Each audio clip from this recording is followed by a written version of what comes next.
미니애폴리스의 연준 총재로 있는 분인데요, 이분이. 근데 CBS 방송의 Face the Nation이라는 프로그램에 출연을 해가지고 앞으로 경기가 좀 좋아지지 않겠는가, 금방 경기가 회복될 수 있지 않을까라는 낙관론에 찬물을 끼얹었다라는 겁니다. 닐 카슈카리라는 분인데요. 이 닐 카슈카리가 하는 이야기가 뭐냐 하면은 시기상조다라는 이야기입니다. 뭐가 시기상조냐면 뉴욕타임즈에서 채권 시장 가격이 6월, 7월 연속 0.75%씩 금리가 인상하면서 투자자들이 연준이 인플레이션 통제를 빨리 하고 내년 중에는 금리를 내릴 것이다 라는 이야기가 지금 투자자들 사이에서 나오고 있다. 증권가에서 그런 소문이 돌고는 있는 것 같습니다.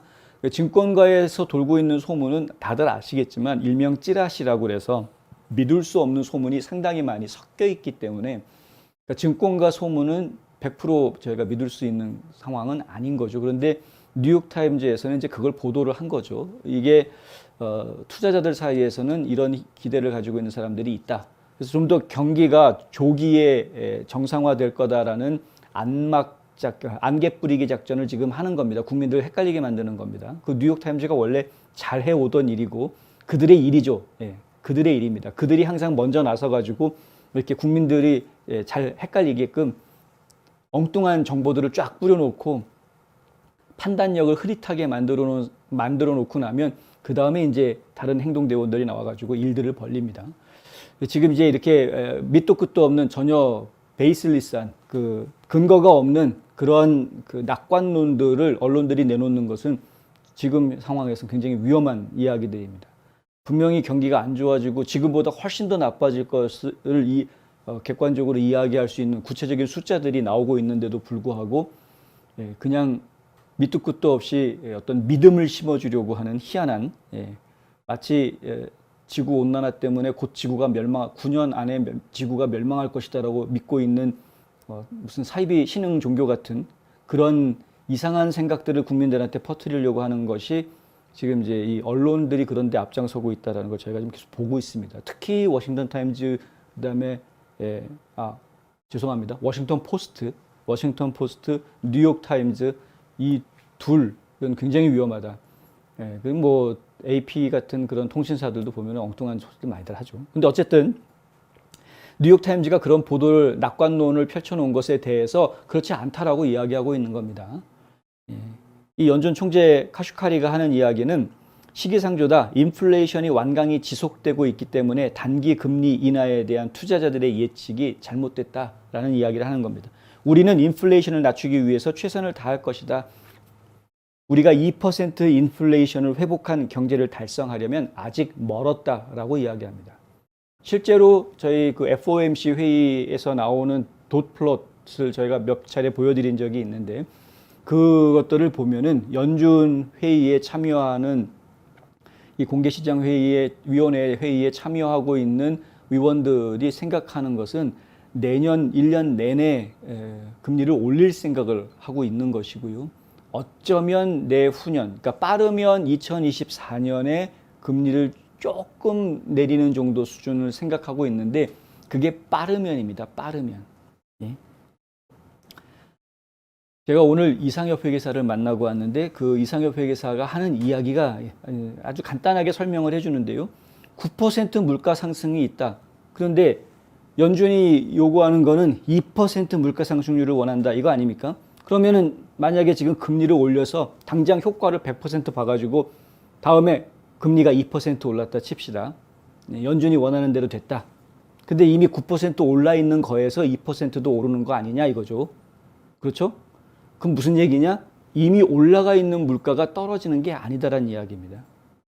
이미 올라가 있는 물가는 계속 올라가는 건데 많이 올라가느냐 조금씩 올라가느냐 차이만 있는 거라는 거죠.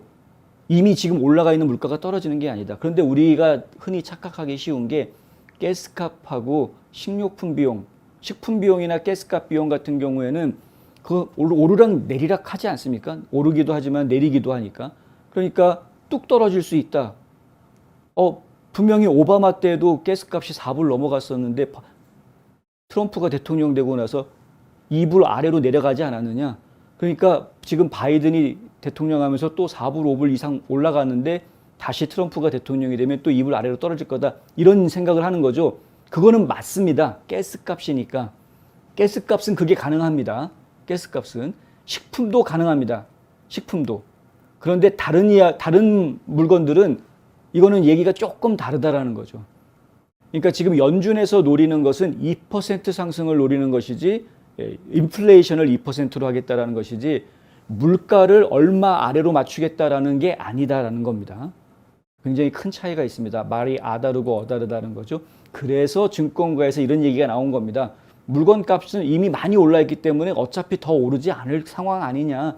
그러니까 인플레이션 2% 달성이라는 게 금방 이루어질 것이다. 그래서 연준에서 이 금리 올렸던 걸 다시 낮춰서 조정하는, 연준의 장기적인 조정 목적은 이 연방 기준금리를 2%대로 맞추는 겁니다. 지금 그게 현재 2.5%까지 올라와 있었죠. 제로에서 2.5%로 올라와 있는데 앞으로 연준은 장기적으로 그것을 2%로 맞추겠다라는 이야기입니다. 근데 올해 말까지는 3.5%까지 올라갈 거다라고 예상을 하고 있고, 내년에 조금 더 올릴 거다라는 이야기들이 지금 나오고 있는 상황이고요.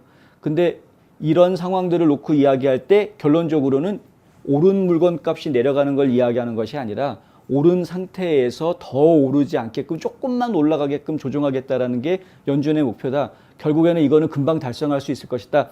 증권시장에서 나오는 이야기들은 이제 그런 이야기들이고요.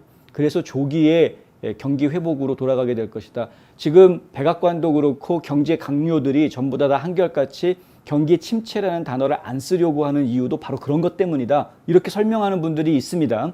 그런데 과연 그렇게 한다라고 그래서 모든 게 해결이 되느냐?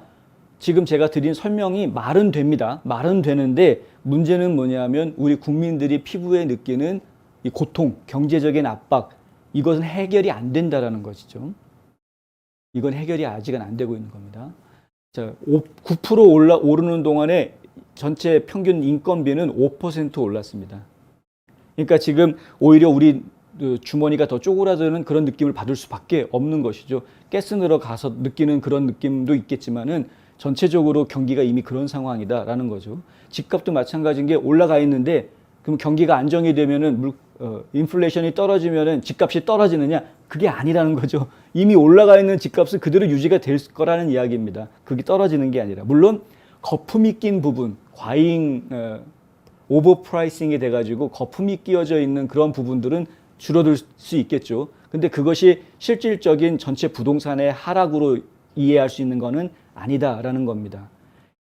결국은 우리 국민들이 지금 지난 몇 년 동안 한 2, 3년 팬데믹을 겪으면서 경제적으로 느꼈던 부담감이 해소가 되는 게 아니라는 거죠. 그런데 정부나 이 경제 관료들은 그것이 국민들이 그런 심리적인 경제 압박감이 해결됐든 안 됐든 상관없이 숫자 가지고 장난쳐서 경기는 문제 없다 뭐 이런 식으로 지금 다 설명하려고 하는 겁니다. 그런 것들을 사람들한테 미리 이렇게 좀 이렇게 미리 뭐라 그러죠? 잽을 날리듯이 뉴욕타임즈가 앞장서 가지고 선조치 차원에서 이런 기사들을 뿌리는 겁니다. 사람들의 생각들을 지금 이렇게 전환시켜 주려고 하는 거죠. 경기가 좋아질 것이다. 다행히 연준 안에는 이런 양심 있는 총재가 있다. 카슈카리는 뉴욕타임즈와의 인터뷰에서 2023년 금리가 내려갈 것이라는 판단에 대해서는 채권 시장이 무엇을 보고 있는지 모르겠다. 금리를 낮추기에는 매우 높은 수준이 될 것이다. 이런 이야기를 지금 하고 있습니다. 인플레이션이 아직은 매우 높기 때문에 금리를 낮추는 일은 당분간은 벌어지지 않을 것이다. 그렇죠. 금리가 그렇게 쉽게 떨어지지 않을 겁니다. 떨어진다고 하더라도 연방 기준금리를 2%대로 맞추어서 움직이게 될 것이기 때문에 바꿔서 이야기하면은 모기지 이자 같은 경우에는 한 4%, 5% 모기지 이자 그 율이 그대로 유지가 될 것이다. 근데 지금이 그렇죠. 지금이 한 5% 정도 되죠. 30년 고정금리가.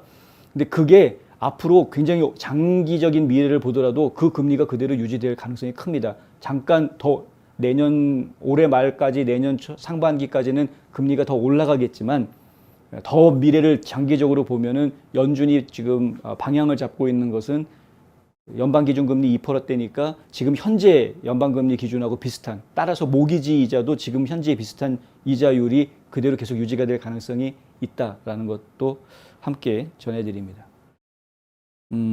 카슈카이 총재는 최근 지난주까지 새로 들어온 데이터에서 읽혀지는 인플레이션을 계속 받고 있는데 매우 우려되며 우리는 계속 놀라고 있다.